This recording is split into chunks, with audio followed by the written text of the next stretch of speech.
Bem-vindos novamente. Aqueles que estão não ainda familiarizados, essa aqui é a segunda aula do curso História Japão, né, ministrado por mim, Emiliano Unze.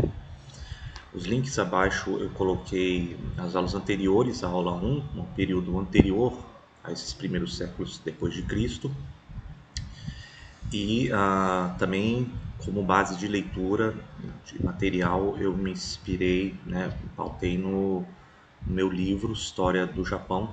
Se encontra o link abaixo, tá? Esse livro aqui, vocês podem ver.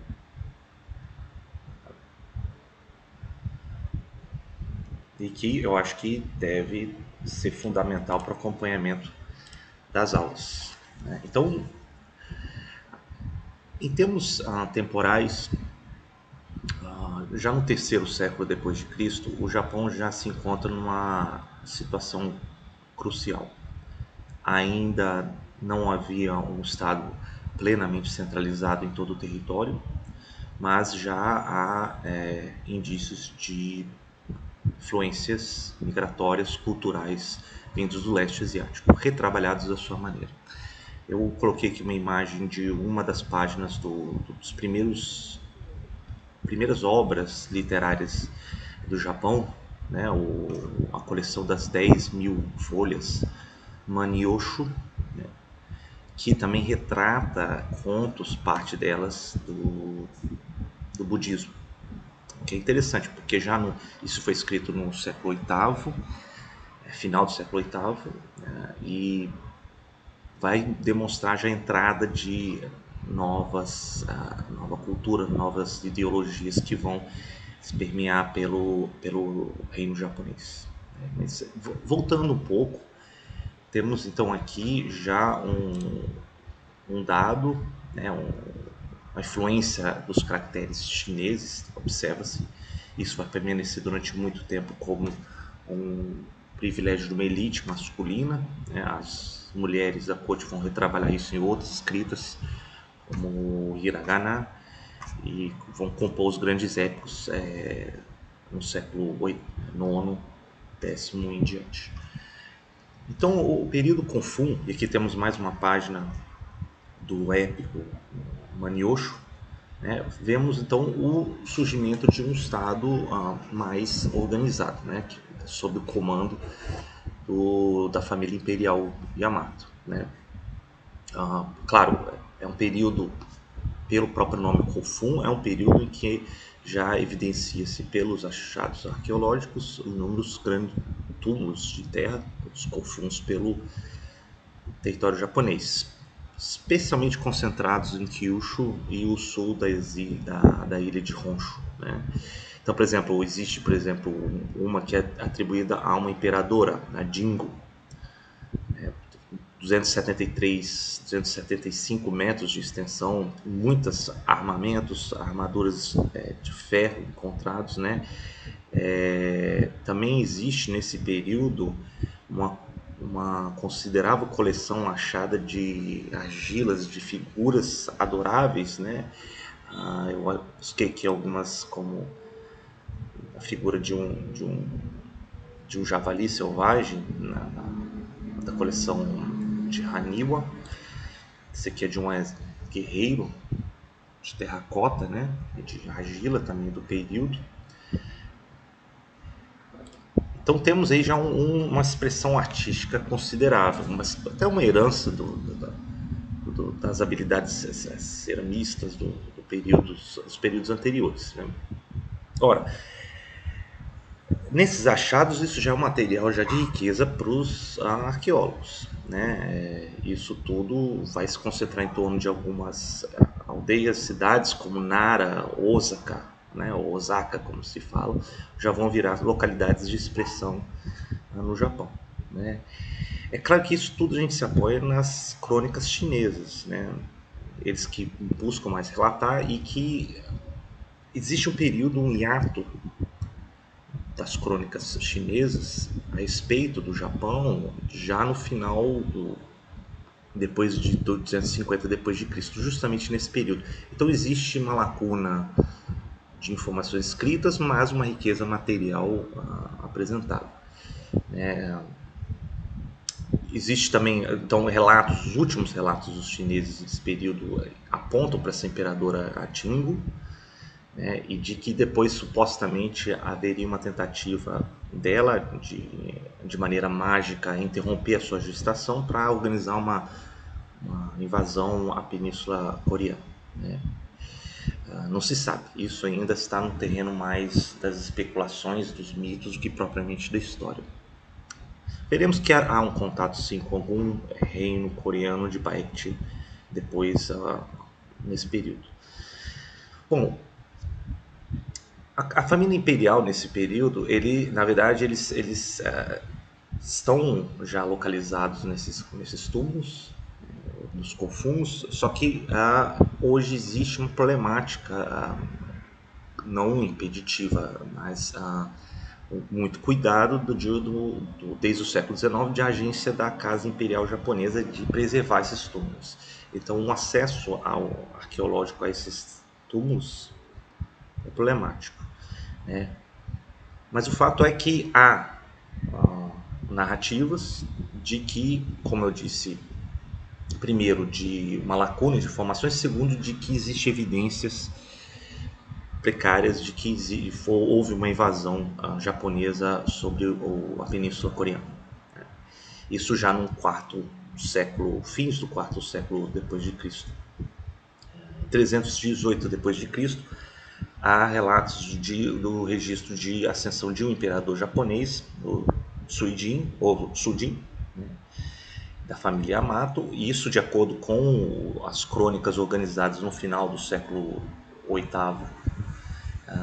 nono, que vai aí já as crônicas japonesas, os Nihongi e o Kondiki, né, de que Suijin era um exímio cavaleiro e talvez tenha ligação com cavaleiros da Eurásia, né, das estepes eurasiáticas, né, de que isso aparece com um elemento de distinção, habilidade do regente, dos líderes no Japão. E que, a partir disso, vai começar a se estabelecer uma codificação, uma hierarquização da sociedade japonesa centrado na família imperial. No século VI, temos informação, por exemplo, de que a região ocidental japonesa, Izumo, já manda tributos para o regente Yamato.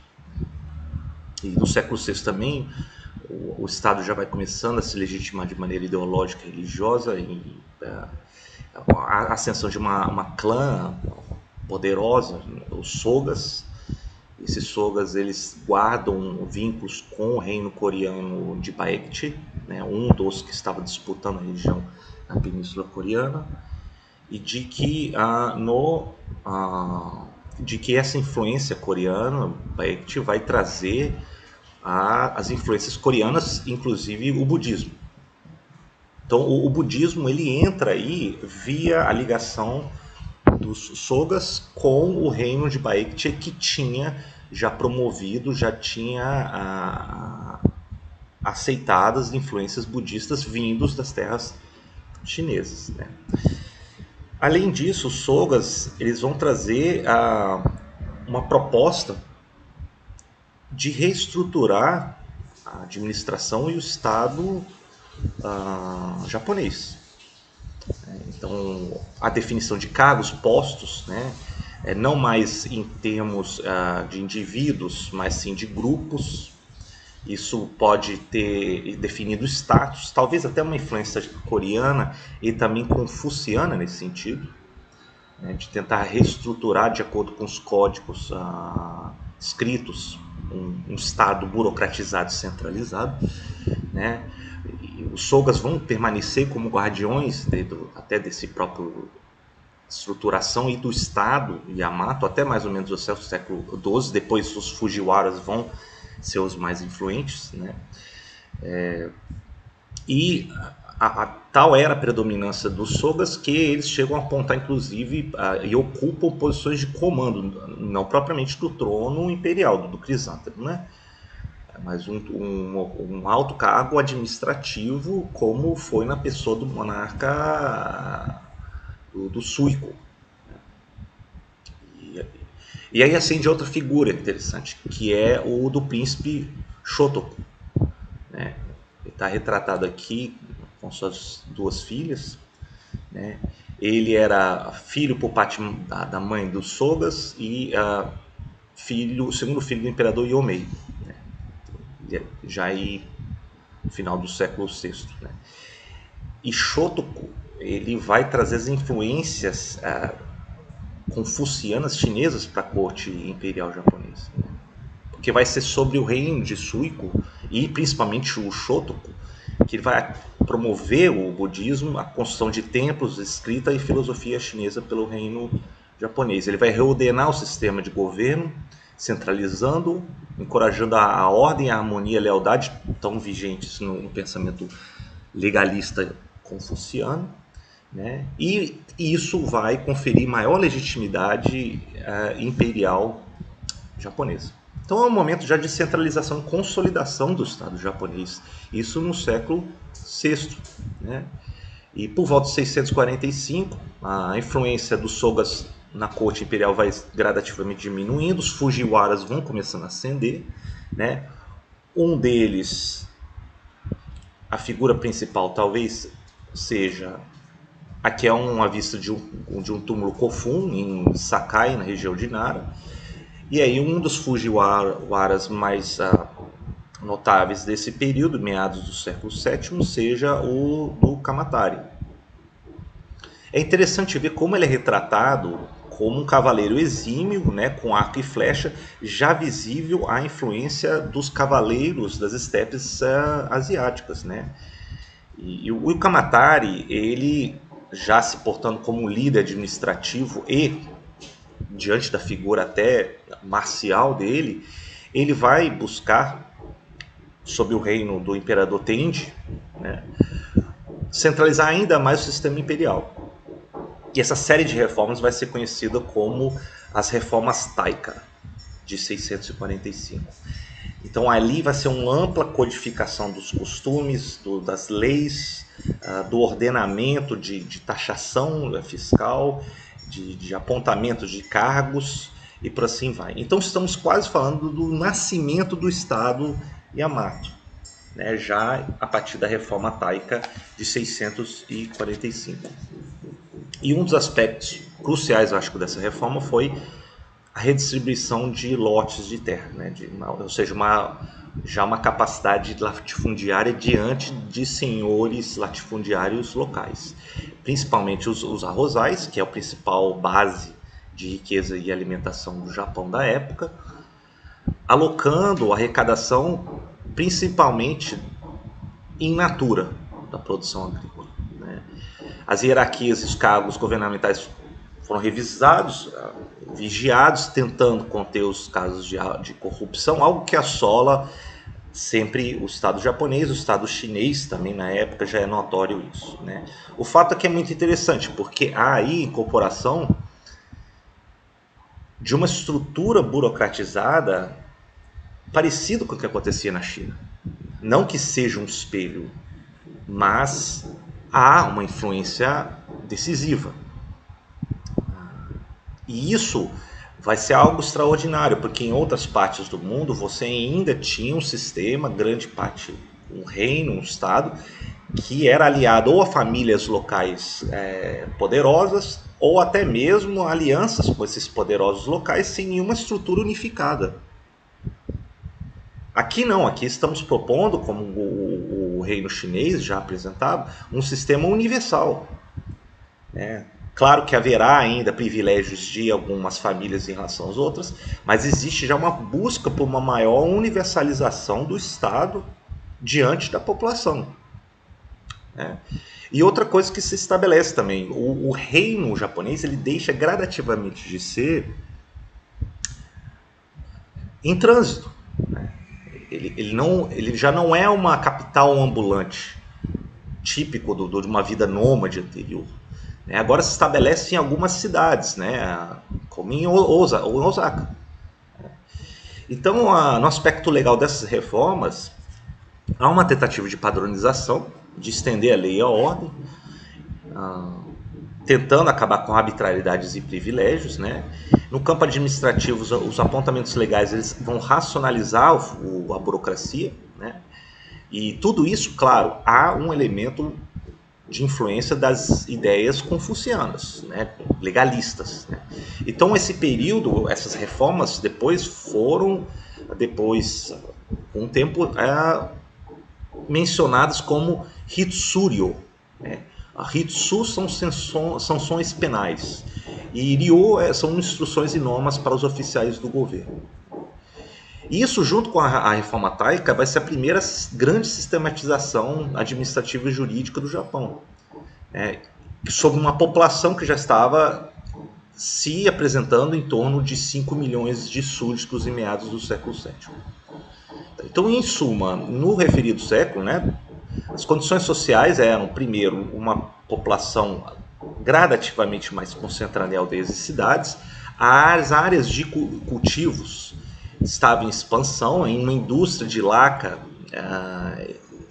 de cerâmica, de marcenaria, de metalurgia estavam se consolidando, além de já uma atividade comercial. As ocupações pelas ilhas estavam se expandindo, né, com esses empreendimentos. E a mudança não foi apenas quantitativa, mas qualitativa, né? Uma sociedade mais diversificada, complexa, com um grau de diferenciação social muito além de uma pequena elite dominante anterior, em cima de uma vasta classe de agrários. Então a nação ela começa a se consolidar no final do século VI, né, durante esse período. E isso vai anteceder, isso já no final do período Kofun, em torno de um mito, de uma ideia de uma nação. Então aí já surge uma ideia de uma nação japonesa, né? E isso o Nihongi e o Kojiki ele começa a propor, tanto é que nesse período que é compilado esses dois épicos. É para tentar estabelecer uma narrativa de um nascimento de uma nação única, que se refere como a nação do sol nascente, Nihon, né? E isso gradativamente vai deixar de usar aquele termo pejorativo que os chineses falavam que era a terra dos anões ou a. É claro que todas as ilhas não foram ocupadas, a Hokkaido ainda permanecia isolado, o extremo sul do arquipélago japonês também, né? Mas já começa a ter sinais claros de que há uma ideia de uma nação centralizada, organizada pelo Estado japonês, né? No final do período de Kofun, né? Então, a próxima parte agora veremos sobre o período Nara. Aí, o período Nara já começa no início do século VIII e vai se estender até o final do século VIII, um período crucial já para a consolidação desse Estado centralizado. Então, o período Nara, que vai se estender de 710 até o final do século, ele vai ser marcado por um aspecto de centralização e organização, como foi dito, né? Há já o estabelecimento de uma capital fixa em Nara. E é interessante porque a fixação a partir de 710 da capital ela vai seguir os planos de organização urbana planejada conforme os escritos confucianos, né? E vai ser inspirado muito na capital chinesa de Chang'an, da dinastia Tang, né? Atual Xi'an, né? Nara foi sede não somente do governo, mas também houve a promoção de construção de templos budistas na cidade. Aqui temos uma vista aérea suposta da organização de Nara, né? Percebam que existe uma preocupação da organização dos quarteirões da cidade, né? E temos aqui o retrato do príncipe Shotoku, quando mostrei para vocês novamente, uma figura singular de destaque no período anterior. Mas Nara ele volta, então ele concretiza esse aspecto de reordenamento do reino japonês, né? um dos líderes mais poderosos que desponta já no início do século VIII vai ser um membro dos Fujiwaras, vai ser o Fujito no Fujiwara, né? E é ele que traz ainda mais a influência budista para a nova capital, né? Propondo a organização dela e também a construção de um dos maiores templos budistas da época, né? O grande templo do leste, o Todaichi, em 728. E depois nela vai ser construída uma das maiores estátuas de Buda do mundo, de bronze, nesse templo, né? Temos aqui uma outra imagem do templo, lá de fora, um patrimônio da humanidade. Né? E, enfim, Nara, a política em Nara, da capital, vai gerar muito em torno então, de grupos de interesses palacianos e também já aí grupos religiosos budistas. Então vai haver até uma tensão entre famílias poderosas, tradicionais, e o elemento religioso, que ora se aliam, ora vão entrar em conflito. Isso é uma coisa que vai permear depois a história japonesa ao longo dos séculos, né? Até que ponto grupos do budismo ele ganha a presença popular e certamente vai ter uma influência literária, cultural, popular, e até que ponto há uma tradição já de tradicionais famílias japonesas que querem conter esses privilégios e influência desses budistas. O interessante é que o budismo, ele vai legitimar o reino japonês em novas bases, já em ideias mais universais, além das fronteiras japonesas. Estão ganhando já uma ponte, ligação com membros e famílias na Península Coreana e também no reino chinês. Então, Nara, ela começa a se estruturar. Então, começa a abrigar por volta de 200 mil pessoas, isso num total de população de 6 milhões, e vai ser talvez um único centro urbano japonês por séculos. A figura do imperador ele começa a virar cada vez mais de cunho religioso e ritualístico, né? Inclusive há referência já de sempre estabelecer a descendência do imperador, da figura, o Tenno com o Jimmu, né? E ganhando então áreas mais cerimoniais simbólicos. A condução política começa a ser feita por famílias e membros de famílias poderosas ou cargos administrativos apontados. Enfim, os rituais e cerimônias, portanto, elas vão guardar uma associação cada vez mais com a aura imperial. Isso, por exemplo, há uma série de rituais de corte conduzidos, por exemplo, por um líder, o Kuge, e ele supervisionava o andamento, a execução de danças, o Kangen, de músicas e danças, e todos os rituais, muitos deles com já uma presença de influências confucianas, que prioriza os ritos. Os ritos, na verdade, é uma manifestação da ordem social dos homens e também uma ordem cósmica. Só que, claro, isso dialogando com o budismo que estava se alastrando. E a influência chinesa não para por aí, né? E também não era uma assimilação indiscriminada das ideias chinesas. O sistema hierárquico, os símbolos, os adornos e os chapéus, por exemplo, que o príncipe Shotoku ele introduziu, sim, vai se basear nos princípios chineses. Mas nesse sistema, nessa prática, durante o período Nara, você não tinha determinação fatal de um indivíduo apenas pelo mérito, mas sim também pelas famílias. E o sistema japonês, portanto, ele vai incorporar partes do sistema da meritocracia chinês, mas também haverá aí o elemento de famílias influentes. O sistema de escrita japonesa ela vai ter uma influência, claro, do chinês. Isso no século VIII já é manifestado, conforme eu apresentei antes, da coleção do Manyosho, né, da obra de 759. O código jurídico depois estabelecido de Taihou de 703, ele também vai seguir os preceitos confucianos, embora nas sanções dos castigos no Japão fossem relativamente mais brandos e tolerantes em comparação com a China, né? Nesses códigos, claro, o imperador ele não iria ficar sob escrutínio pelas suas virtudes e juízos, né? Ele teria um aspecto ainda mais isolado do que o imperador da China, né? Mas sim seria uma figura isolada com ligações familiares. E essas famílias, em caso de mudanças, ou dependendo das circunstâncias, poderia apontar inclusive com uma imperadora. Algo muito difícil acontecer no sistema chinês da época. Então temos, por vezes, a figura de uma imperadora, de uma figura feminina no trono do Crisântemo, né?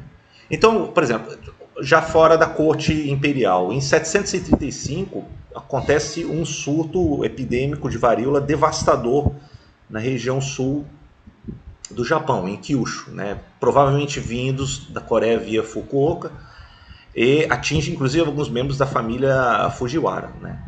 Então há relatos em 737 na capital Nara de que houve mais de 300 mil mortes. Isso é algo devastador para a época, né? Muitos consideravam isso como uma vingança dos deuses, né? A figura do Onryo, né? Muitas vezes é tratado aí na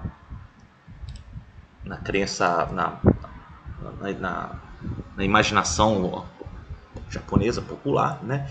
E tanto é que em 740 a capital se muda de Nara, né? E vai retornar depois de 5 anos. Porque os efeitos da varíola vão ser devastadores nos centros urbanos e também atinge também os cultivos agrícolas nos arredores, né? Então isso vai afetar a sociedade, naturalmente. Haverá um clima de pessimismo terminal, fatalístico no Japão, né?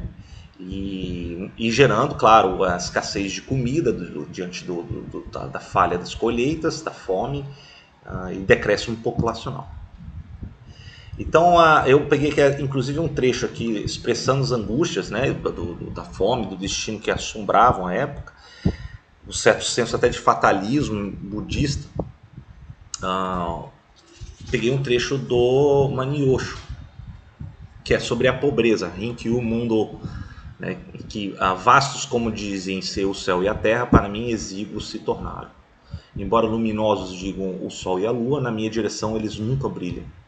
Eu vejo um senso até da nação, né, diante da ordem cósmica. Passa-se o mesmo com todos, ou apenas assim comigo, né? Uma desolação, portanto, sendo manifestado. Por acaso, feliz, nasci homem, e não pior que meus companheiros, mas com roupas pendendo dos meus ombros, sem empuxoados nem mangas, ou seja, uma situação de penúria, em farrapos como limos, ondulando no mar, sob desmoronado teto, entre frágeis paredes, aqui estou eu sobre a palha espalhada na terra nua, com os meus pais junto à minha almofada, ou seja, já a ideia da lealdade, inclusive a confuciana familiar. A mulher e os filhos aos meus pés, todos juntos em dor e em lágrimas. Onde se cozinhava, de nenhum fogo se eleva o fumo, e no caldeiro uma aranha tece a sua teia. Sem um grão para cozinhar, saltamos lamentos como o tordo noturno. Então aí você tem um comovente retrato da situação do Japão já nesse período, né, de como ela atinge esse trecho aqui eu peguei do meu livro, na página 42, né, depois vocês podem dar uma olhada, né? E eu creio que a fome seja muitas vezes, então, vai ter seus efeitos, inclusive em termos culturais, né? O sistema agrícola, inclusive, decai, a sua produção volta para um sistema de subsistência, né? A taxação cai, né, da produção. E, em parte, esse foi o cenário no qual já um imperador, já em meados do século VIII, o imperador Shomu, ele vai então comissionar a construção de vários templos budistas. Talvez seja uma maneira de expressar uma fuga dessa angústia, desses tempos sombrios. né? É dele, inclusive, a comissão dessa estátua de bronze, grande estátua de bronze de Buda em toda a Ite, né? 16 metros de altura. E a abertura de vários outros templos em cada província do reino. Então isso vai ter um ônus enorme para o Tesouro Imperial, né, no século VIII no Japão. O ônus vai, claro, cair em cima dos efeitos da epidemia e da fome. Né? Dizem que a população japonesa, inclusive no século VIII, depois dessa epidemia, reduz em 1/3. Né? E o budismo floresce com as propostas do imperador Shomu.